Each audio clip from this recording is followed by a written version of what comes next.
ซื้อหน้าทงน้อยเสียดายจ้อยจ้อยหน้าทงใหญ่มูนปูมูนพอย้อนว่าหักหลายแพงเท่าใดสิหาเงินให้พอหน้าทงน้อยบ่อนเว้านี่น้อ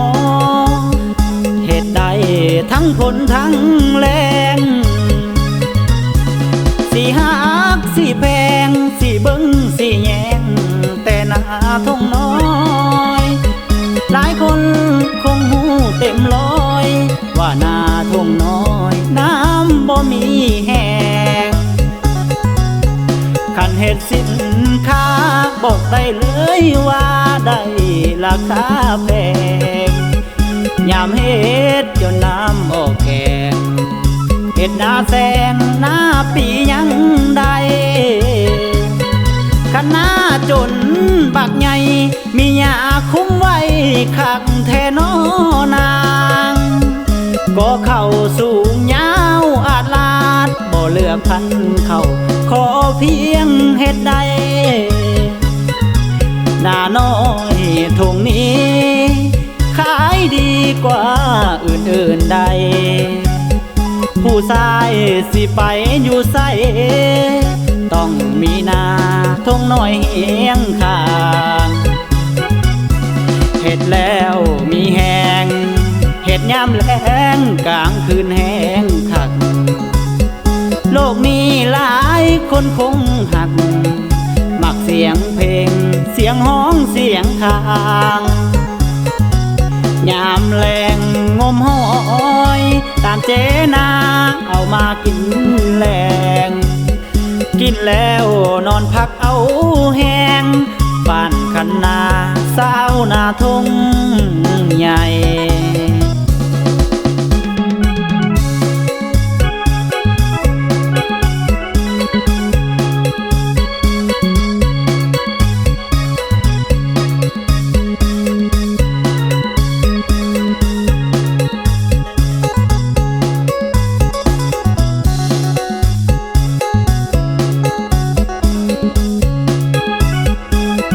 คันหน้าจนบักใหญ่มีหญ้าคุ้มไว้คักแท้น้อนาง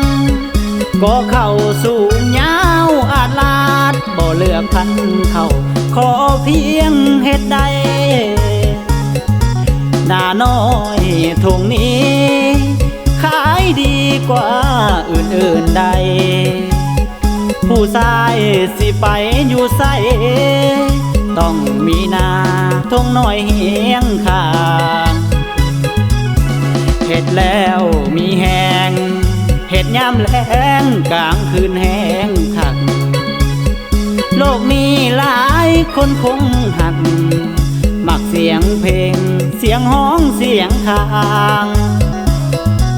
ยามแรงงมหอยตามเจนาเอามากินแรงกินแล้วนอนพักเอาแห้งบ้านคันนาสาวนาทงใหญ่